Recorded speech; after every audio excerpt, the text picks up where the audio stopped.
হোক, আমি সাঈদীকে ফাঁসি দিয়েছিলাম, শুধু এইটুকুই বলি।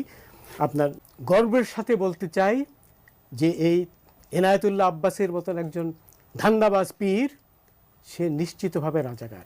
রাজাকার মানে ৭১-এ যারা মুক্তিযুদ্ধের বিরোধিতা করেছে শুধু তারাই নয়। রাজাকার একটি কনসেপ্ট হলো যারা পাকিস্তানে বিশ্বাস করে, বাংলাদেশ স্বাধীন হওয়ায় যাদের বুকে রক্তক্ষরণ ঘটেছিল তারা, যারা এখনও বাংলাদেশকে বিশ্বাস করে না, যাদের আনুগত্য এখনও পাকিস্তানের দিকে বা তালেবানের দিকে।